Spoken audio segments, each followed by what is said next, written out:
Good afternoon, Remi. How are you? Doing good, Bonnie. How are you doing today? I'm doing great. Doing not So, too bad. so it's kind of exciting. We've gone a few weeks without a guest, and we have one today. I know. I'm feeling a little rusty, so bear I with us know. here. Yeah. Yeah. I swear Yep. to God, you go on vacation or you take a little hiatus and you gotta like start from scratch.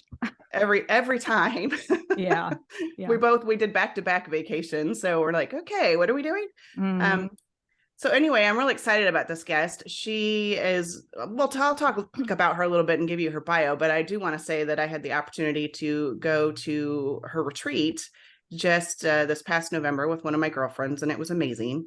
And discover that she wrote a book. I didn't actually know that before I went. So once I started reading it, I was like, hey, we need to get this chick on our show. And so here we are.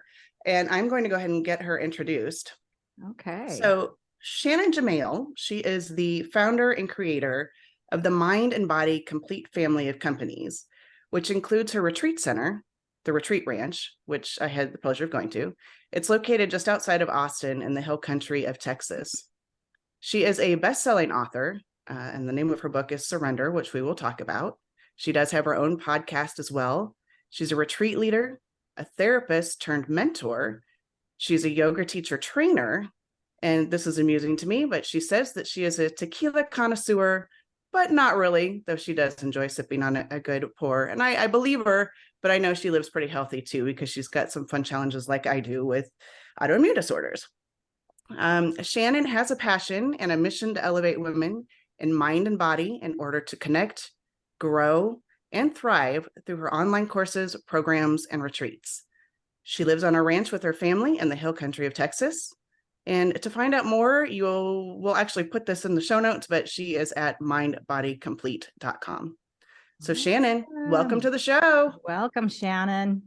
Thank you. Thank you. I still get a little cringy when I hear people read my bio when I'm right there. It's like, all that stuff is really about me. I But know thank you're you like, for I having really me. did this. Woo, okay. Like, oh, stop.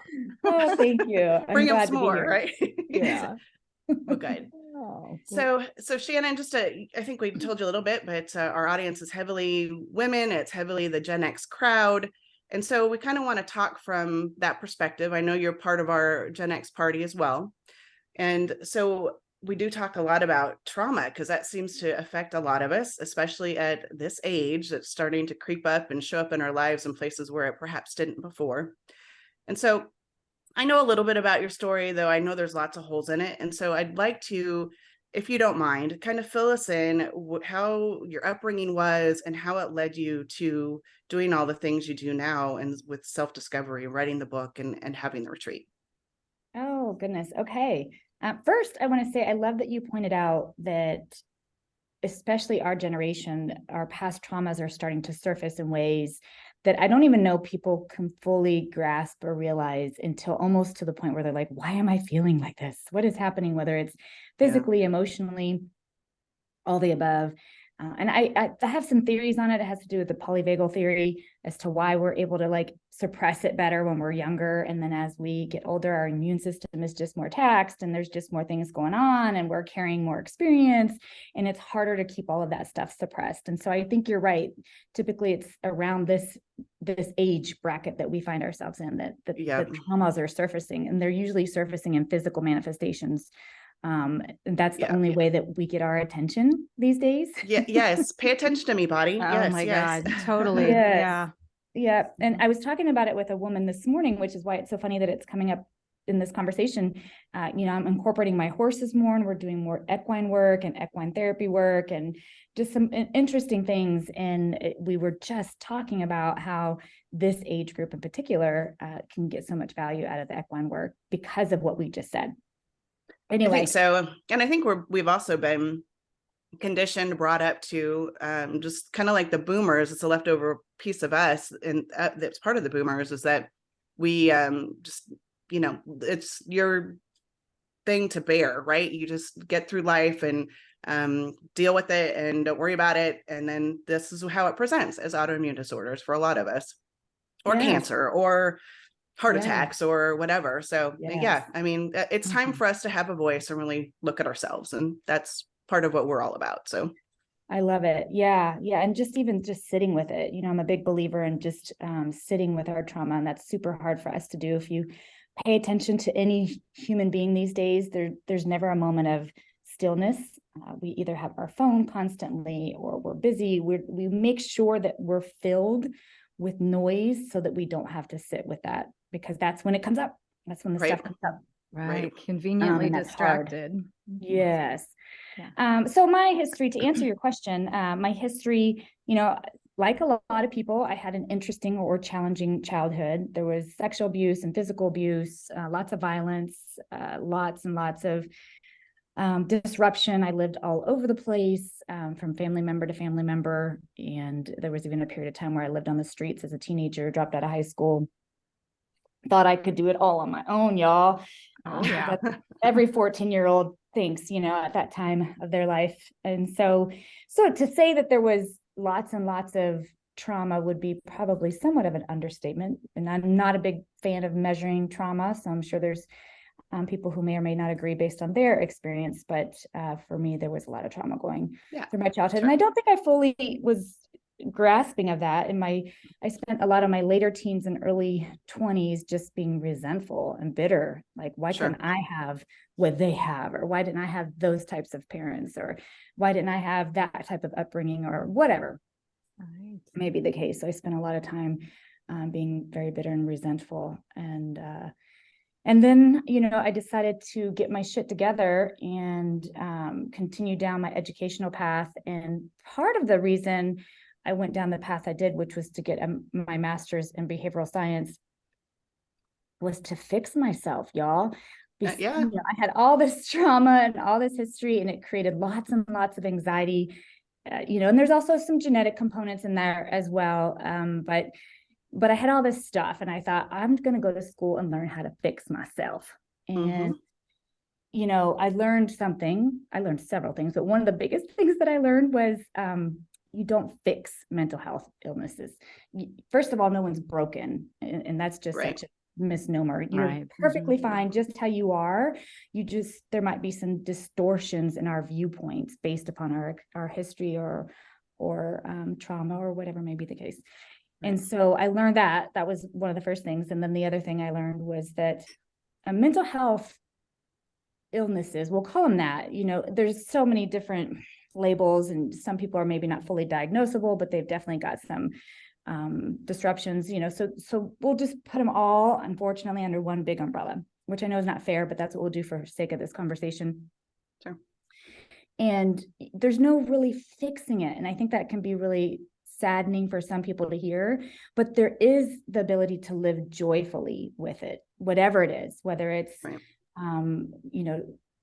depression, whether it's anxiety, whether it's some of what they would consider more severe bipolar and schizophrenia and all the different spectrums. But primarily, most of what our generation deals with is anxiety and or depression, or a combination of the two. A lot of that. Right. Yeah. And you can live joyfully with it. It's not a matter of curing it, though. It's a matter of putting together your toolkit, which looks very different from probably your neighbor's toolkit or your best friend's toolkit or your sister's or whoever's toolkit. It's your toolkit so that you can live joyfully with it. And then recognize when the symptoms or the neural pathways are trying to talk to you and slide you down the wrong place that doesn't feel great. So anyway, trauma childhood, went through my own education, dug in my own stuff while I was going through my education is when I dug into my own things and learned how to sit with it and learned how to accept it. Super important. And to be at peace with it. And so I find myself today living 99% of the time joyfully with my issues, because they're always there. I mean, I have my history doesn't go away. My anxiety doesn't even necessarily go away. I just joyfully live with it. And then there's that 1%, because, there are days where I'm like, son of a, today's a rough day, and that day is when I just go hang out with my horses, or that's my toolkit, right? It's in my toolkit that I'm going to have that off day. And here's what I do on those off days. But yeah, so that was a super long answer.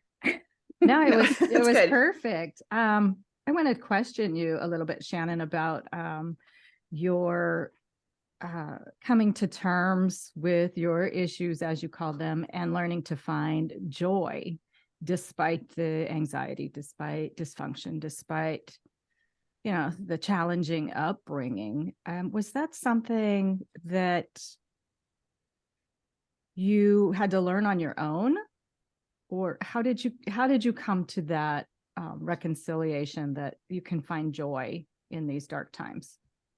I would say it's probably a combination of seeking. So during my master's program, and especially during internship time of my clinical practice, it's strongly recommended, which I'm really glad that they do this, that you go get therapy yourself before you then practice with other people. Mainly so you don't bring your stuff into their session, because then that's a complete disservice to your patient. And so I started going down that path, and I went through a psychiatrist, I went through a second psychiatrist, I went through several therapists, and not because I didn't like or mesh with all of them, although I do think that's important. I don't think people realize that if you go to therapy and it doesn't jive with you, don't just give up. It really could be a personality thing, because the therapist also is a human who brings their own things into session, including personality. And so don't give up on the one person, you know, try different venues, different styles, different modalities. Anyway, I did it so I could explore what spoke most to where I was carrying my trauma and my issues. And so I tried so many different things, and through those different modalities and explorations is when I really realized for me, what works best for me, and I find it works best for quite a few people, is to sit with it. I know I've said that before, but it's so important, is to sit with my issue one at a time. And even that one at a time issue is not a one and done. But sit with it and then fully accept it and not wish for it to be different. And I think that's where people get tripped up on, which, by the way, is normal. It's like, I can't, you know, for me, in order to fully accept and be at peace with it, I can't sit there and go, I wish I had had a different mom, or I wish I had had a different upbringing, or I wish my uncle hadn't done that to me, or I would, you know, what that means when we do that is that means that we're not fully accepting that it happened, so that we can move through it, you know? Right. I'm not at all saying it's easy, y'all. That's not what this conversation is. You're preaching to the choir, girl. Right. And so that's how I was able to move through. And then truly, I know this is hard to hear for a lot of people, but truly to be grateful actually for my past, and to be grateful that those terrible things happened, which that's a really challenging place to get to. But I feel like when you do, if you are, some people maybe get partial, and that's okay too, whatever. And some people it's just an awareness, and that works for you too. So please know that you don't have to get all the way where I am to be like, okay in life, you know, there's baby steps along the way that can help you. But I feel that for me, getting to that space is what now I can show up joyfully in my life 99% of the time. And just not live with the ugliness or the heaviness or the regret or the bitterness or the lack of forgiveness and the pain that a lot of us are carrying because we cannot accept that it happened.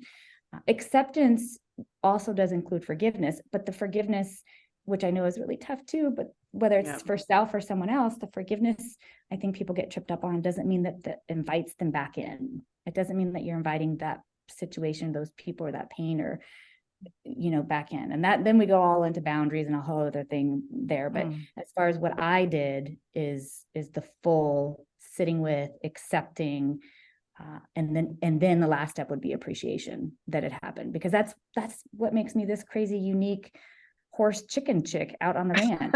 I love it. All right, since we're already talking about forgiveness, I was thinking about bringing that up later, but let's talk about it now. I remember from the retreat that this was kind of a big thing, and going from acceptance to forgiveness. And so talk to us a little bit more about what forgiveness means to you and how you help people accept what happened to them and then forgive the person and why they should forgive them. Yeah.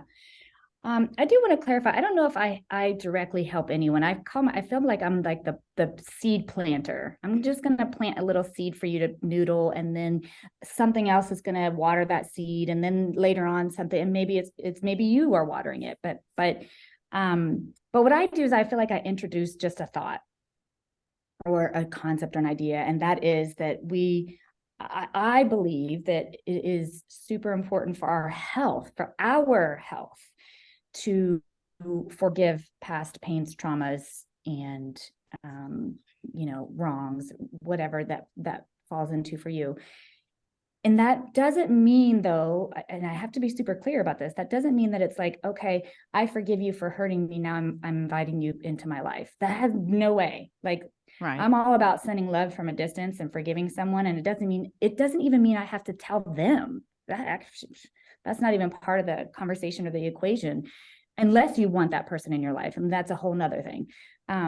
But for me, my forgiveness looked like even just saying the words, like, I forgive you for hurting me. Mm-hmm. And I'm doing it so that I can be free, not for them. It has nothing actually to do with them. It has everything to do with me, because it's that old adage, if I'm hanging on to that past pain, it's like me swallowing poison, hoping that they'll die. Well, Right. really, genuinely, the only person we are hurting when we don't forgive is ourselves. 100%, 100%. It does nothing to that other person. We are not even scratching this, on the issue even. And so forgiveness looks like, and it looks different for everyone, but for me, it looks like saying it, sitting with it, saying it, sitting with it until I feel that. It's almost like you feel that release. It doesn't always happen in the first time. It may take a year. It may take a month. For some, it could be instant. You'll know. It's like sitting, and let me describe it if you want a little woo-woo. For me, it looked like truly sitting with and imagining and reliving whatever it was that was hurting me, and in saying to that situation, to that person in that time frame, I forgive you for doing that. And maybe I didn't feel it at first. Mm-hmm. And I had to do it again. And I had to do it again, until there's that day when you do it and you actually do feel like for lack of a better word, it's almost like a disconnect from the pain. Like the pain's no longer there. Now I just see it for what it is. Right. And then at that point, you've fully accepted it, you've forgiven it. And then possibly you might be able to work towards being grateful for it, just because it turned you into the amazing, empathetic human being that you are, because trauma does help us become empathetic, amazing individuals if we allow it. True. That is very true. It's very true. Bonnie and I have talked about this before too, the whole forgiveness path, because we both have our issues. But letting go, what it kind of does is gives you your control back, and it severs the tie to that other person, having control over your thoughts, your emotions, your feelings, right? So it's freedom. Yeah, how empowering is that? I remember at one point, one of my therapists or somebody had created this visual for me, saying that no matter where this person is that hurt me, anywhere in the world, by holding on to that pain and not forgiving, it's like this tiny little chain is connected to me and that person still. And it's like, ew, right? Who wants that? I don't want that. I don't want this tiny little chain to be connected to that person. And so, it is. It's severing that. It's taking my power back. It's taking my power over how I'm feeling, because that's the other thing, is that if we hold on to that, we're allowing that anger, which anger is not healthy, y'all. It's just not. But we allowing that anger and that bitterness and that resentfulness to be a part of the lens that we then use for every other relationship in our life. And that's giving that power to that person that hurt us. And so, no thanks.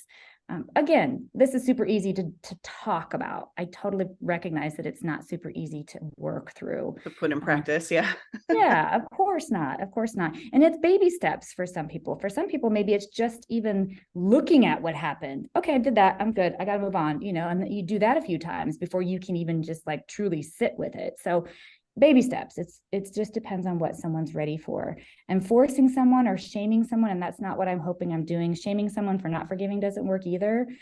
It's, for me, I call this an invitation to explore what it would look like to be free of that. Sure. Absolutely.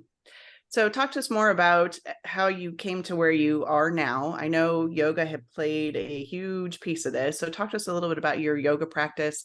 We know that it's huge self-care necessity, and that it really helps people with trauma and PTSD and all these things. So So before I went into my master's program, I remember I was looking for some natural ways to combat my anxiety.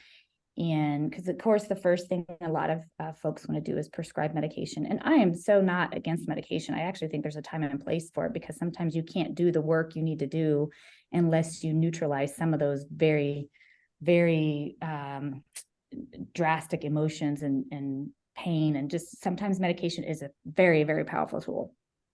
But I wanted to try some natural ways first, or even in conjunction with, because I think that medication alone is not the right answer. There should be tools that you're also working on along with medication, if that is in your, if that's something that you're exploring. So I went through yoga. Y'all, let me tell you, the first yoga class I ever took was on a VHS tape. Okay, that is where the generation. That's Gen X. Yep. These kids don't even know what it is, right? I know.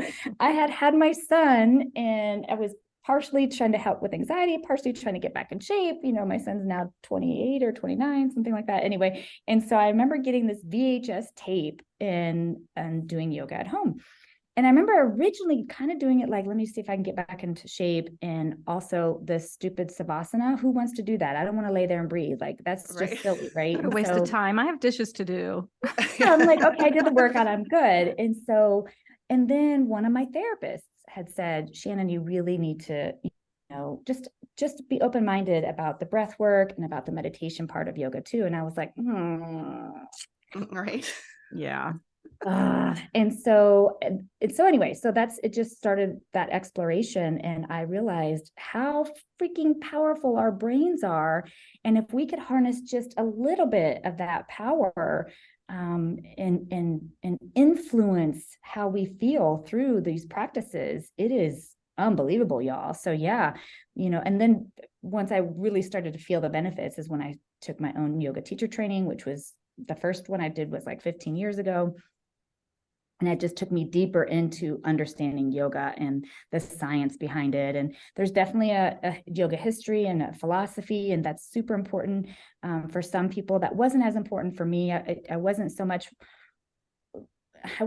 wanting to understand the birth of yoga, although I'm not downplaying that at all. It's super important. I was really into the science. That's just how my brain was working, is like, how does this work scientifically? Mm-hmm. And it's amazing. I mean, the research is amazing on what meditation does structurally to our brain, not just the woo-woo part, but like it actually changes the cells in our brain when we meditate. That's huge, you guys. And breath work, I mean, I cannot under talk about breath work. It just, the power in the breath and the use of that, and especially for stress and anxiety, and even depression and sadness, is super huge. And so I found that tool to be one of listen, every single day without fail, even if it's 5 minutes, I'm doing breath work, meditation, and yoga stretches minimum. I usually do about a 15-minute whole thing. That's part of my daily practice. But if for some reason I'm feeling super fast, I'm not walking out of my bedroom without at least 5 minutes. But that's the other thing. It doesn't have to be this 45 minutes sitting on the top of a mountain meditating. It really doesn't. It's a daily practice that works for you. And that could be 5 minutes. It could be 10, 15, 25. It could be whatever, but you'll find your jam, and it doesn't have to be the same as mine. Mine looks different than yours, but breath work, meditation, and some yoga postures, I think, can be really powerful as a self-care tool. Yeah. And just starting is the biggest thing, right? Just start. Don't be afraid. Just start. Yeah. I tell people, if you just sit or lay down, whatever, lay down, and just pay attention to your breath, you're doing yoga. Right. Don't even adjust it. Don't try to do some fancy yoga breath of fire, weird stuff that these yogis do. Just pay attention to it, right? I'm one of the weird yogis, by the way, but you know what I mean? Like, just paying attention to your breath is actually doing yoga. And so, just start wherever you are. Start. Awareness is more than half of yoga. Yeah, Remi and I have talked about that before, and we've talked to between other guests and clients that some of the holdup with doing yoga and meditation, even with myself with meditation, is that notion that you have to sit on the mountaintop and, deprive yourself of food, Totally. or do crazy yoga poses that's really more about fitness than breathing. And so it's like, oh, no thanks.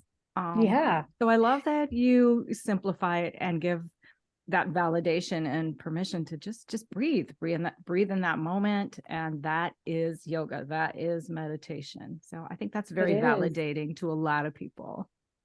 Yeah, my favorite thing to tell people, aside from that, just paying attention to your breath, is just take a mindful minute. One minute, one mindful minute, which is what are you seeing? What are you smelling? What are you tasting? What are you feeling? And what are you hearing, just for 1 minute? If you did that just a 2-3 times a day, that's 3 minutes. That's only 3 minutes out of your entire day. That alone can kick in your parasympathetic system of your body and just kind of go a little tiny little whoosh, tiny little reset. Well, those tiny little resets add up. So yeah, you don't have to sit for 45 minutes and stare at a flickering flame, or, you don't have to clear your mind, which, by the way, I have to say it just because I feel like it's such a misconception that meditation is about clearing your mind. Okay, y'all, our brains are not meant to not have thought. So I feel like when that's said, and it's said often, unfortunately, it makes a lot of people that's trying to do this feel like a failure. Like, well, I suck at meditation. I must fail. I'm failing at this because my brain is like monkey brain when I try to meditate. Right. And that is not what meditation is for. If you are really going to try to meditate, sit in meditation, all it is an awareness of your thoughts.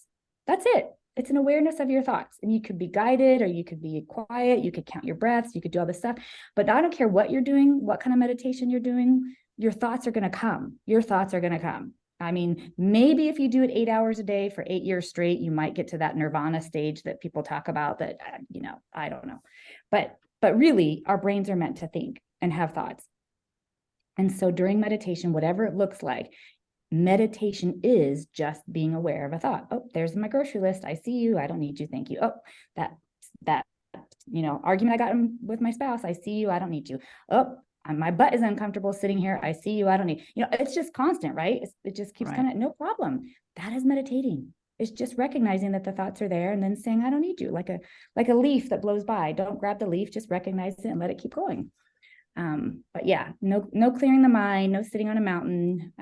You don't have to be in lotus position for 45 minutes. Thank God. I hear that. My hips would not be able to do that. You feel the cramps starting now, just thinking about it. All right. So yoga has been so important in your life that you decided to build a retreat in the middle of nowhere. Yep. With your entire family.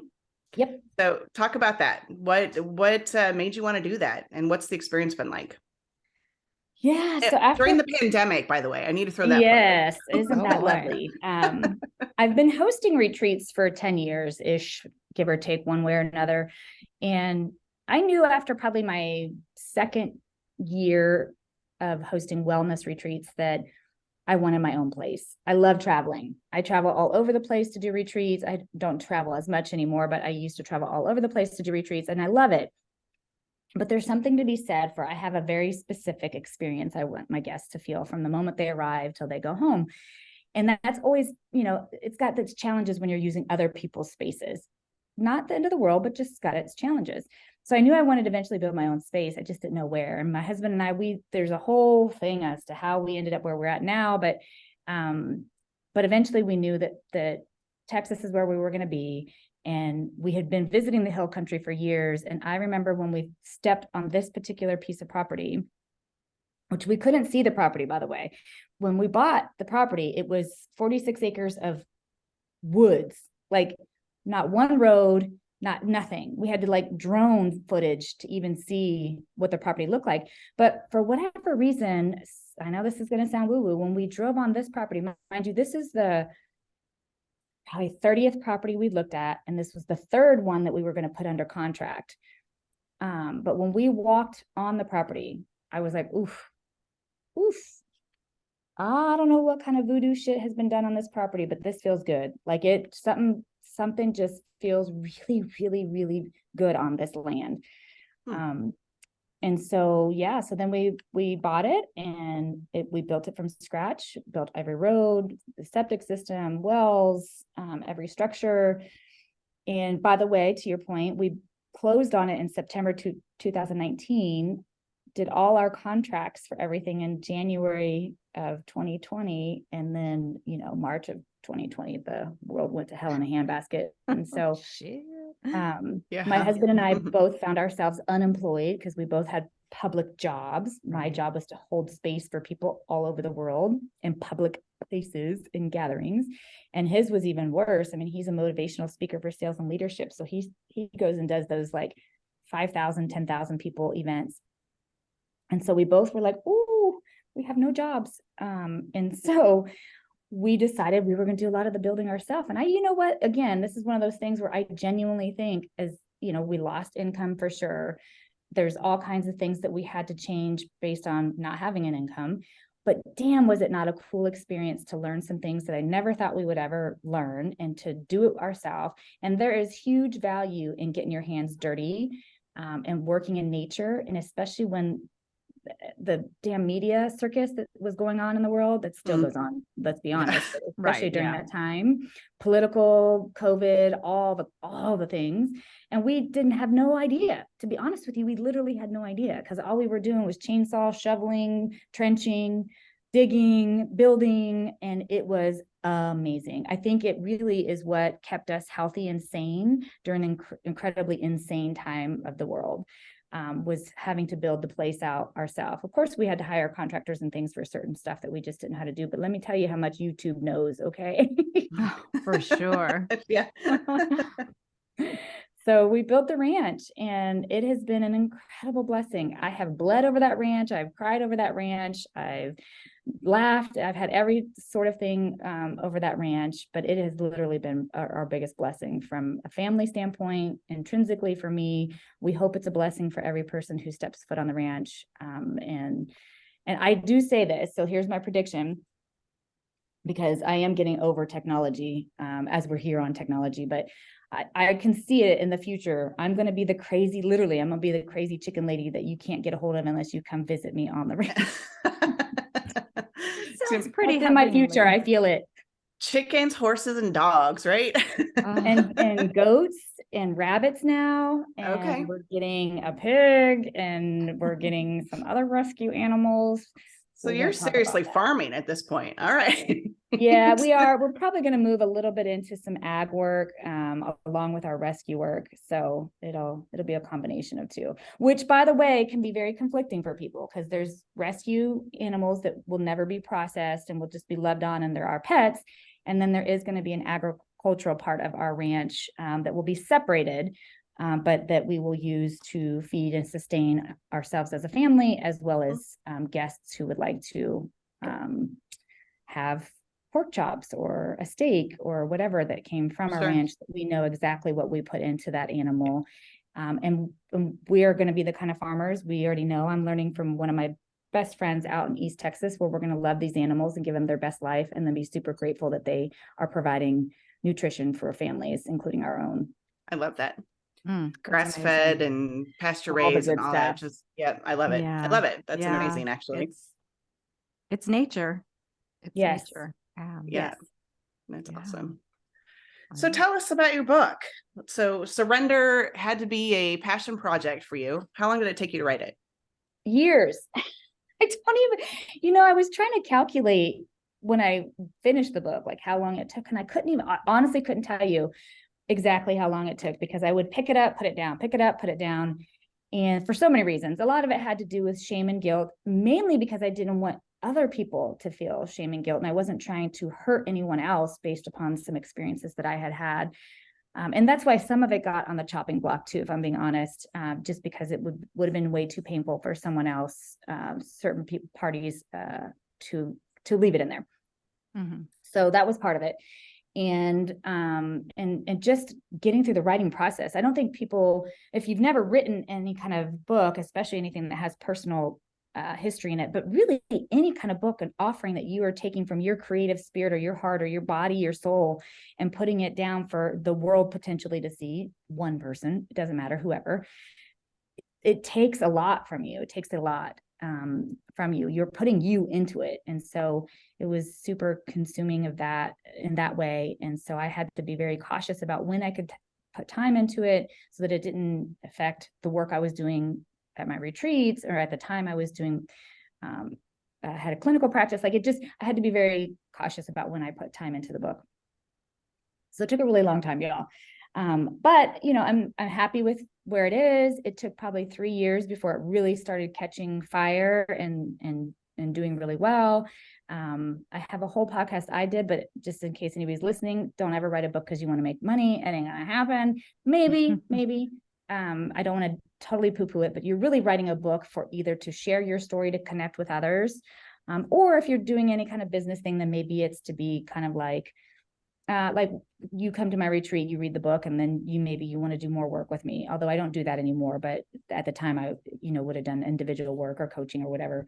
So there's those types of things that can do offshoots. But as far as the book itself being profitable, it's not at all. It's really just a connecting tool to connect my story maybe with a piece of your story.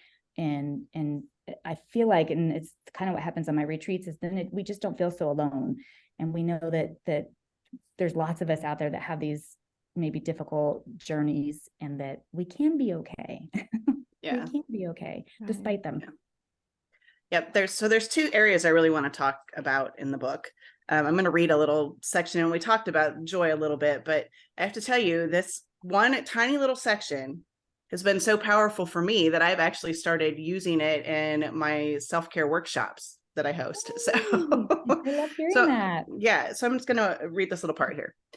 The more you align yourself in joy in activities, people, and circumstances that bring you joy, the more aligned you are to receive and participate in more things that bring you joy. What we focus on expands. As you experience more joy and less fear, you'll find yourself experiencing more self-love and more love in the world around you. Also, this is very important. When we focus on self-love, acceptance, forgiveness, our relationships with people and the world around us changes. Everything becomes brighter, lighter, and softer. Dang, so that girl can write.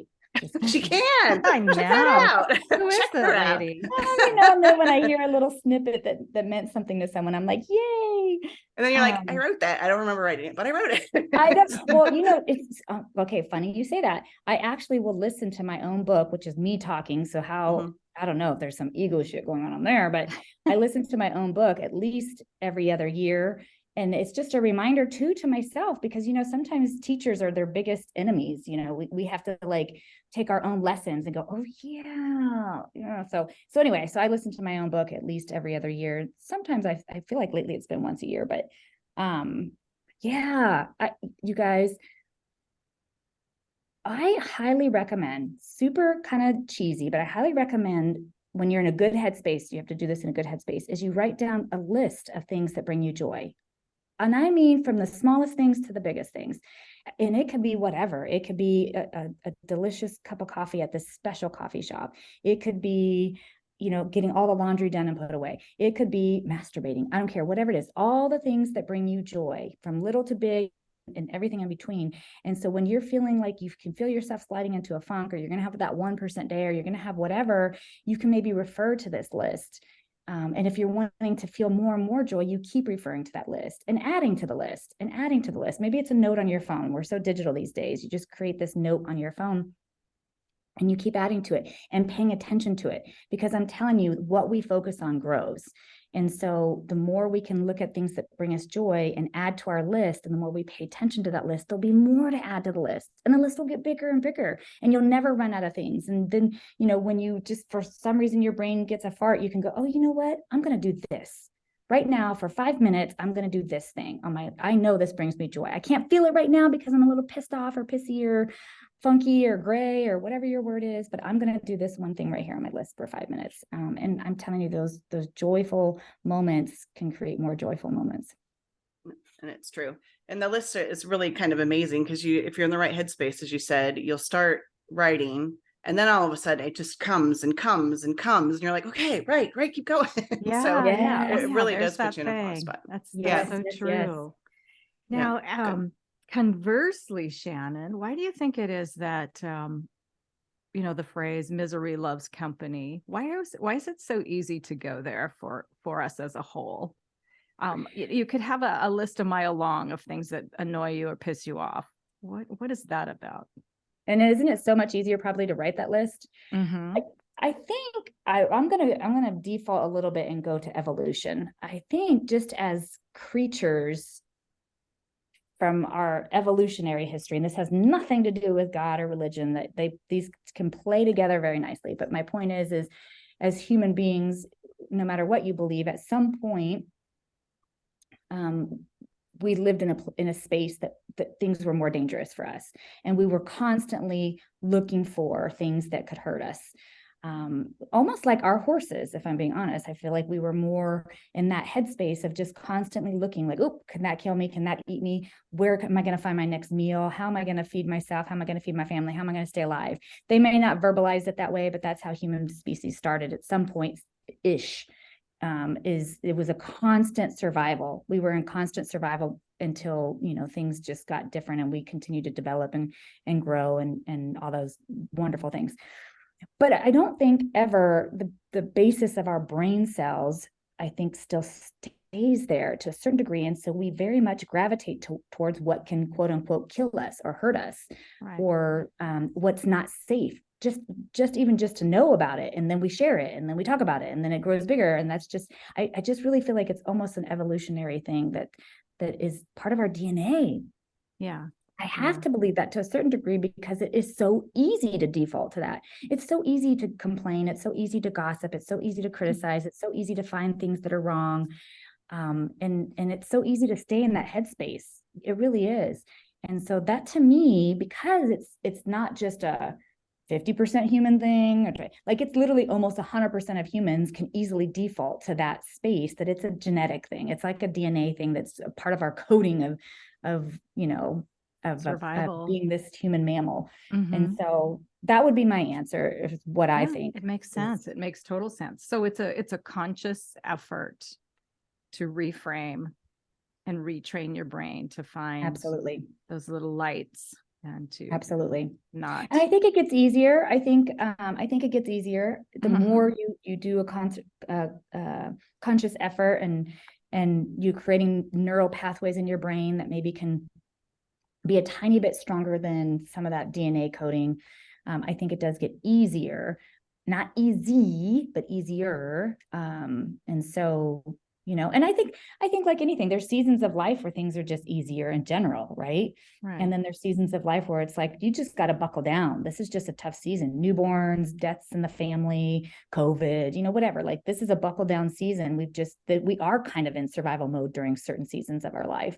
But you have to be able to then, once you maybe recognize that you're out of that season, you have to go then and process a lot of that and sit with it and give yourself some grace and some love, lots and lots of love. And I think we forget that step. We just keep on going right past survival into the next season. Mm-hmm. Yep. Repress. Yes. Yeah. Well, good. And so the other area I really want to talk about, which is kind of where I think the name of your book came from, but abundance and the relationship to surrendering. So talk about that a little bit, and then also kind of fill us in a little bit on your spiritual belief system and how you got there. Yeah. Man, I think the more we try to control things, the worse it becomes to a certain degree. We part of that DNA thing, we really, really feel like as humans, we have to control everything, and we try to. And I think the more we do, the more resistance we run into, because it's impossible. I mean, it really is. I can't control how this podcast is going to go. No, you could send me every question. You could even send me the answers you want me to say, and I still couldn't control how this podcast is going to go. Sure. Right. And you can't control our significant others. We barely control our bodies. Okay. I mean, there's times where you're going to have to go to the bathroom, but shit's just going to go south. So there's very little that we literally, literally, there's very little that we can actually control. And I feel like the more we surrender that control and the more we allow conscious allowing, which by the way means I'm still going to strive for things. I'm still going to have goals, but I'm also going to allow it to play out the way the universe is paving the way for me, the way I'm going with the ease rather than resistance. So I feel like the more we surrender, the more we allow, conscious allowing, the better it will turn out for us, and the way less pissed off we'll be. I mean, come on, let's be honest. I mean, the reason why we're pissed most of the time is because something didn't meet our expectation. Something within our control didn't go the way we wanted it to go. So the more you surrender, the more you allow, believe it or not, the more you'll receive. And so, because you'll be in that space to receive it, you'll be able to recognize it. You just are in that space to receive it. As far as my own personal beliefs, I'm a practicing-ish Christian, but I think I'm more along the lines of just spiritual love is my religion. I absolutely believe in Jesus. There's a lot of beautiful history in the Bible, but I'm also super, super conscious of everybody else's beliefs. And I love that about every belief system that's out there. And not that that's unique or special, but I genuinely think that there's some appreciation in all belief systems. And I also believe that we carry Jesus, God, your one, whatever. I believe we carry a piece of that within us. And I think that's what allows me that whole surrender and belief in abundance and belief in universal, just allowing, because I think that I carry a piece of God in me, a piece of our creator in me, and you do too, and we all do, and to a certain degree. But probably, this is super cheesy, but probably my religion is just love. And that doesn't mean that I'm going to allow people to be assholes and be mean to me, because there still are assholes out there, but I'm just going to love them from a distance. And so that's probably my universal belief, is just in love. I'm not perfect at it at all, but that is what I strive to do, is to make my decisions and hopefully judgments through a love lens versus any particular religious lens. Yeah. Was it hard for you to get there with the way that you grew up? Did you grow up with any sort of religion or belief system? No, so I didn't. I had zero. Okay. I think maybe once I was taken to church on an Easter. Maybe I feel like I remember something like that. But sounds about like mine, so I get it. Yeah, so I didn't grow up with any, but I mean, so knowing my story the way you do, I had one parent on one side of the country and one parent on the other side of the country. And one of my parents did, one of my biological parents did have a foundation in Catholic, I cannot say that word. Catholicism. Yeah, that word. And so I had some introduction to some certain things.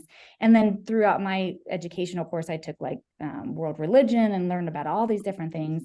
And so I feel like I love the history and the richness of it. And I believe so much in each of them, that I feel like it's just like one big spiritual bubble. Now, my husband would be like, no, we're practicing Christians over here. And there is some truth to that. We definitely pray. There's certain aspects of probably if I had to put a label on it, Christian religion that we practice, but there's not any, I just wouldn't put a set label for me, because I just know that more often than not, I'm going with my love lens and a spiritual love. And just an openness to whatever comes my way. I would never believe that this is the part probably that it goes against, or maybe my husband and I don't see eye to eye, and we're both okay with it, is I don't think that you're going to go to hell just because you believe differently than me, or vice versa. And so I think that's the biggest difference. Other than that, I'm fairly aligned with all the other goodies of it.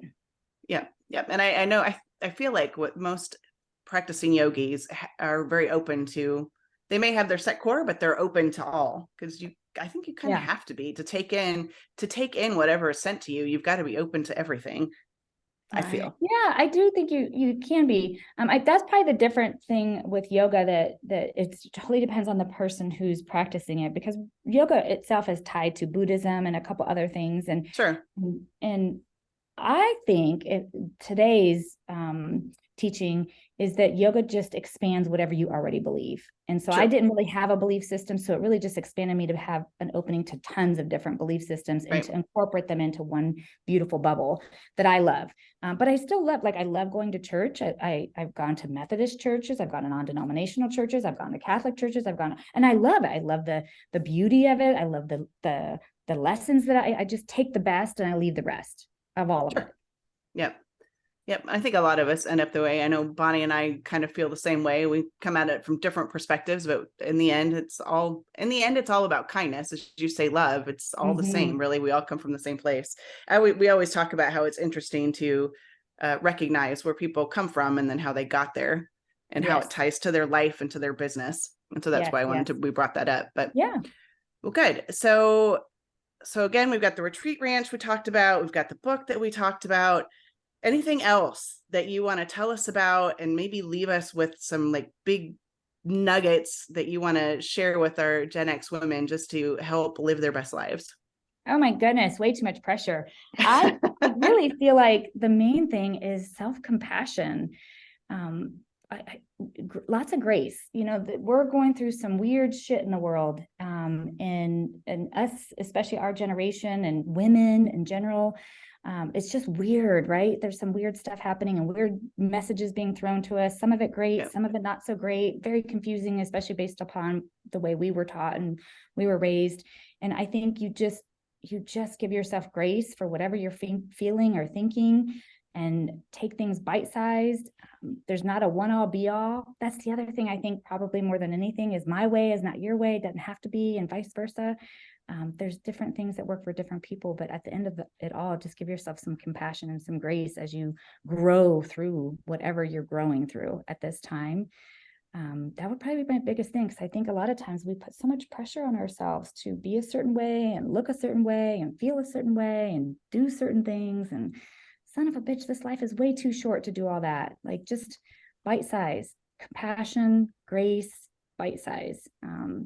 Find the joy, right? Yeah, find your joy, little bite-sized joys. Find it, and just try to enjoy this one tiny little short ass life.